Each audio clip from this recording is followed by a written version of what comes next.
साथियों, आप सभी ने यह पद अपनी मेहनत और लगन से प्राप्त किया है।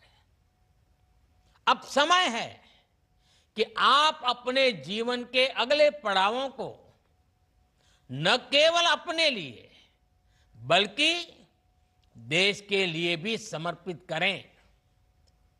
जन सेवा की भावना सर्वोपरि होनी चाहिए।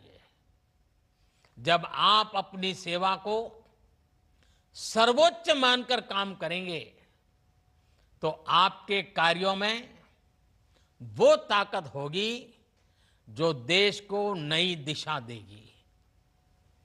आपके कर्तव्य पालन, आपके इनोवेशन और आपकी निष्ठा से ही भारत के हर नागरिक का जीवन बेहतर बनेगा।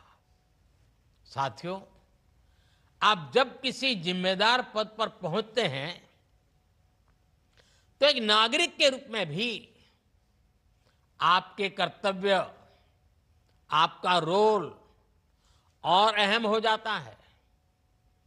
आप सभी को इस दिशा में भी जागरूक रहना चाहिए और हमें भी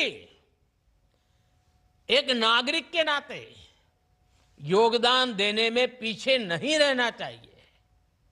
अब जैसे मैं उदाहरण बताता हूं, इस समय देश में एक पेड़ मां के नाम, इसका इतना बड़ा अभियान चल रहा है। आप जहां पहुंचे हैं, आप जीवन की जो नई शुरुआत कर रहे हैं, इसमें आपकी मां की सबसे बड़ी भूमिका होगी।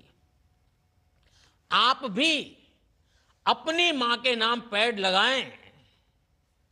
प्रकृति की सेवा करके अपनी कृतज्ञता व्यक्त करें। आप जिस ऑफिस में काम करेंगे, वहां ज्यादा से ज्यादा लोगों को इस अभियान से जोड़ें।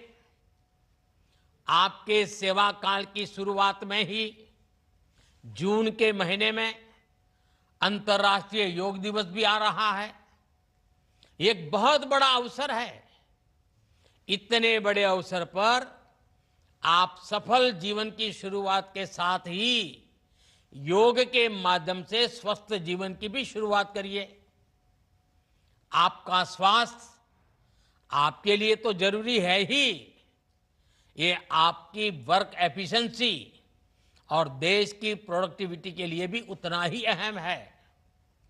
आप अपने सामर्थ्य को बढ़ाने के लिए मिशन कर्मयोगी की उसकी भी भरपूर मदद लेते रहिएगा।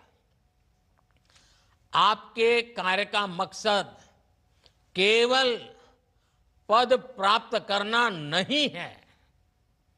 आपका पद भारत के हर नागरिक की सेवा करने और देश की प्रगति में अपना योगदान देने के लिए है। अभी कुछ दिन पहले सिविल सर्विसेज डे पर मैंने एक मंत्र दिया था और मैंने कहा था कि हम सरकार में जितने भी लोग हैं, हमारे लिए तो एक ही मंत्र सर्वोपरि होना चाहिए और वो मंत्र है नागरिक देवो भव। नागरिक देवो भव। नागरिक की सेवा ही आपके लिए, हम सब के लिए देव पूजा के समान है। इस मंत्र को भी हमेशा हमेशा याद रखिएगा।